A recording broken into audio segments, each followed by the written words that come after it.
بسم اللہ الرحمن الرحیم۔ عزیز طلبہ السلام علیکم۔ اللہ پاک آپ کو اپنے حفظ و امان میں رکھے۔ اپنا سبق شروع کرتے ہیں۔ کل ہم نے شروع کی تھی غزل، شاعر تھے حسرت موہانی، اور یہ غزل ان کی ماخوذ ہے کلیات حسرت موہانی۔ حسرت موہانی ایک عظیم بلند پایہ شاعر ہیں۔ آپ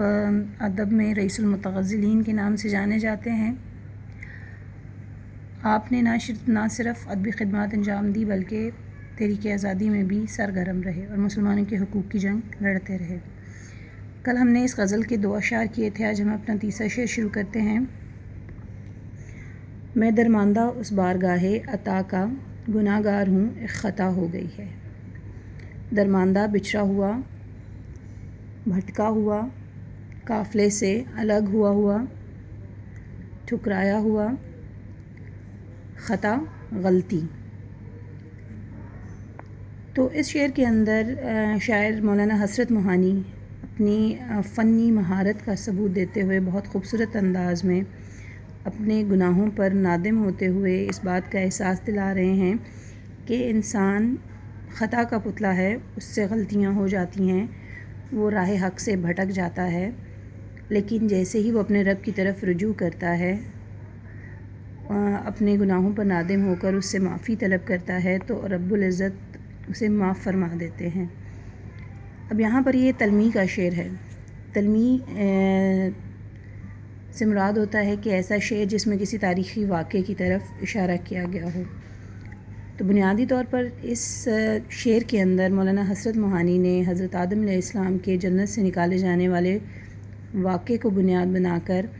کہ اللہ تعالیٰ نے حضرت آدم علیہ السلام کو تخلیق کیا، حضرت حوا کو تخلیق کیا، انہیں رہنے کے لیے جنت جو ہے وہ عطا کی اور جنت کی بہاروں سے لطف اندوز ہونے کو کہا، لیکن ایک پودے کا پھل کھانے سے، ایک درخت کا پھل کھانے سے منع کیا، لیکن شیطان کے بہکاوے میں آ کر حضرت آدم علیہ السلام نے اس درخت کا پھل کھایا اور جس کی پاداش میں انہیں جنت سے نکال دیا گیا۔ پھر وہ کئی برس تک توبہ استغفار کرتے رہے اور اپنے رب سے اپنی جو ہے خطا کی غلطی طلب کرتے رہے، اور پھر بہت عرصے بعد جا کر انہیں جو ہے وہ معافی ملی۔ تو شاعر بھی کہتے ہیں کہ میں بھی جو ہے وہ گناہ گار ہوں، مجھ سے بھی خطا ہو گئی ہے، مجھ سے بھی غلطی ہو گئی ہے، اور میں اپنی ان غلطیوں پر، اپنی ان کوتاہیوں پر شرمندہ ہوں اور اپنے رب سے معافی کا طلبگار ہوں، اور مجھے امید ہے کہ میرے رب جو ہے وہ بہت مہربان ہے، بہت کریم ہے، اور وہ مجھے معاف فرما دے گا، میرے گناہوں کو بخش دے گا، کیونکہ وہ غفور الرحیم ہے۔ اس کی یہ صفت ہے کہ وہ رحمان ہے، وہ کریم ہے، وہ کرم کرنے والا ہے، وہ گناہوں کو معاف کر دینے والا ستار العیوب اور غفار الذنوب ہے۔ تو میں اس معافی کا طالب ہوں اور چاہتا ہوں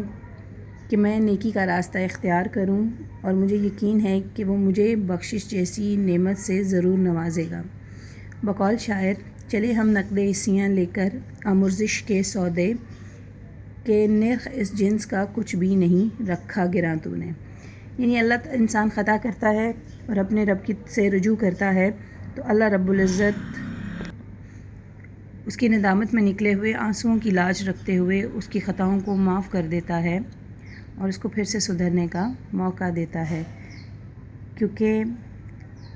بے شک اللہ تعالیٰ بہت مہربان ہے۔ اگلا شعر ہے جی ہمارا، تیرے رتبہ دانے محبت کی حالت، تیرے شوق میں کیا سے کیا ہو گئی ہے۔ رتبہ دانے محبت کا بلند مقام جاننے والا۔ یعنی اس شعر میں 2 معنی پائے جاتے ہیں، ایک حقیقی بھی ہے اور ایک مجازی بھی ہے۔ حقیقت میں شاعر کچھ یوں بیان کر رہے ہیں کہ اے میرے مالک، تیری رضا اور خوشنودی کے لیے جب میں نے تیرے راستے کا انتخاب کیا، صراط مستقیم پر چلا، تیرے رتبے اور تیرے مقام کو جانا، تیری ذات کی پہچان حاصل کرنے کی کوشش کی، تو اس سفر میں مجھے بہت سی مشکلات کا سامنا کرنا پڑا، بہت سی تکالیف، بہت سے مصائب جو ہے وہ میری راہ میں آئے، اور جس کی وجہ سے میری حالت جو ہے وہ خراب ہو گئی، یعنی تو دیکھ کہ تجھے پانے کی آرزو میں میری حالت کیا ہو گئی ہے، اور تیرے عشق میں نے سب کچھ فنا کر ڈالا اور اس راستے کا انتخاب کیا جو مصائب سے بھرپور تھا۔ بقول شاعر، یہ عشق نہیں آساں، بس اتنا سمجھ لیجئے ایک آگ کا دریا ہے اور ڈوب کے جانا ہے۔ یعنی عشق و محبت کی راہ کو اختیار کرنے والا شخص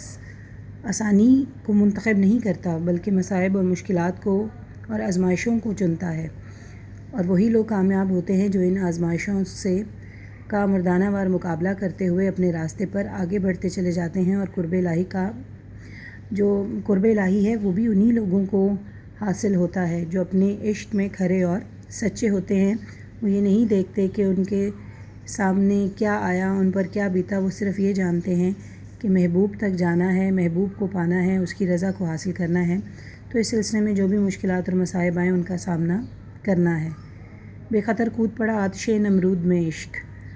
یعنی بغیر کسی ڈر کے حضرت ابراہیم علیہ السلام آگ میں کود پڑے، کیونکہ وہ جانتے تھے کہ وہ سچے ہیں اور ان کا رب انہیں اکیلا نہیں چھوڑے گا، وہ ہر حال میں ان کا حامی و ناصر ہے۔ اور اگر ہم مجاز میں لیتے ہیں تو مجازی میں بھی ہم دیکھتے ہیں کہ جب انسان کسی سے محبت کرتا ہے تو پھر اس کی رضا کے لیے، اس کی خوشنودی کے لیے اپنا سب کچھ، تن من سب کچھ قربان کر دیتا ہے۔ وہ میں نہیں رہتا، بلکہ اس کی صرف اور صرف اس کے مطمع نظر جو ہوتا ہے وہ اس کے محبوب کی رضا اور خوشنودی ہوتی ہے۔ اور اس کے باوجود بھی جب محبوب کی بے رخی قائم و دائم رہتی ہے تو یہ چیز عاشق کے لیے بہت زیادہ تکلیف کا باعث بنتی ہے۔ تو ایک عاشق جو پہلے ہی حالات کا مارا ہوتا ہے، اسے اپنے جذبوں میں صادق ہونے کے باوجود جب محبوب کا قرب حاصل نہیں ہوتا تو پھر اس کے حالات اور زیادہ خراب ہو جاتے ہیں۔ بقول شاعر، تیری بے وفائیوں پر، تیری کج ادائیوں پر، کبھی سر جھکا کے روئے، کبھی منہ چھپا کے روئے۔ یعنی شاعر کہتا ہے کہ تیری محبت میں نے اپنا سب کچھ تباہ کر لیا، لیکن تو ہے کہ میری طرف ایک نظر بھی ڈالتا نہیں ہے۔ اس کے بعد ہے جی ہمارا مقطع، پہنچ جائے گے انتہا کو بھی حسرت جب اس راہ کی ابتدا ہو گئی ہے۔ تو اس شعر کے اندر شاعر حسرت موہانی نے بہت خوبصورتی کے ساتھ 2-3 پہلو بیان کیے ہیں۔ سب سے پہلے تو یہ کہ انسانی زندگی کی ناپائیداری کا تذکرہ کیا ہے کہ ہم نے اپنی زندگی کے سفر کا آغاز کر دیا ہے اور اس کا اختتام موت ہے، یعنی ہم لمحہ با لمحہ اپنی منزل کی طرف بڑھ رہے ہیں، اس منزل کی طرف جس کی جو ہے جستجو میں ہم اس دنیا میں آتے ہیں، اس دنیا میں زندگی کا سفر کرتے ہیں، یعنی آتے ہوئے اذاں، جاتے ہوئے نماز، اتنے قلیل وقت میں آئے اور چلے گئے۔ یعنی انسان کے اس دنیا میں آتے ہی اس کی الٹی گنتی شروع ہو جاتی ہے اور دن بدن وہ موت کی طرف تیزی سے گامزن ہوتا ہے، اور اس کا اختتام جو ہے، اس سفر کا اختتام موت پر آ کر ہوتا ہے، اور پھر اس کی جو حقیقی منزل ہے وہ اپنے رب سے ملاقات ہے، اور اس ملاقات کے لیے انسان اس دنیا میں مصائب، مشکلات سب کچھ برداشت کرتا ہے، اس زندگی کے دنوں کو کاٹتا ہے، گزارتا ہے، چونکہ اس کا مطمع نظر جو ہے وہ اپنے رب کے قرب کا حصول ہوتا ہے، اس لیے وہ اس راہ کی تلخیوں کو برداشت کرتا ہے۔ یعنی ایک حقیقت تو یہ ہے کہ انسان کا سفر من پسند ہو اور سفر کی ابتدا کر دی جائے تو منزل پر پہنچنے کی امید بڑھ جاتی ہے اور انسان کو یہ یقین ہو جاتا ہے کہ وہ اپنی منزل کو پا لے گا۔ اب اس کا اگر دوسرا پہلو دیکھیں تو وہ یہ ہے کہ شاعر پر امید ہیں کہ اب آزادی کی منزل دور نہیں ہے۔ وہ سوچتے ہیں وہ مصائب، وہ مشکلات جو انہوں نے تحریک آزادی کے لیے برداشت کیے، انگریزوں کی غلامی سے نجات کے لیے برداشت کیے، ہندوؤں کا سامنا کیا، انگریز جو ہے سامراج کا سامنا کیا، تو اب ان کی جد و جہد اپنی منزل کو پانے کے قریب ہے۔ یعنی انہوں نے اپنی آزادی کے لیے جس سفر کا آغاز کیا تھا وہ اختتام پذیر ہونے والا ہے اور وہ اپنی منزل کو حاصل کرنے والے ہیں۔ غلامی کی طویل رات جو ہے وہ ختم ہونے والی ہے، آزادی کا سورج جو ہے وہ طلوع ہونے والا ہے۔ تو شاعر یہ کہنا چاہ رہے ہیں چونکہ ہم نے اپنا آزادی کی طرف سفر شروع کر دیا تھا اور چونکہ سفر شروع ہو گیا ہے تو انشاءاللہ اس کی منزل بھی مل جائے گی۔ بقول شاعر، طول غم حیات سے نہ گھبرا اے جگر، ایسی بھی کوئی رات ہے جس کی سحر نہ ہو یعنی شاعر نا امید نہیں ہے، وہ پر امید ہے کہ وہ اپنی منزل کو پا لے گا۔ عزیز طلبہ، آج کا سبق یہیں تک، انشاءاللہ کل اگلے سبق کے ساتھ حاضر ہوں گے۔ اپنا خیال رکھیے گا۔ اللہ حافظ۔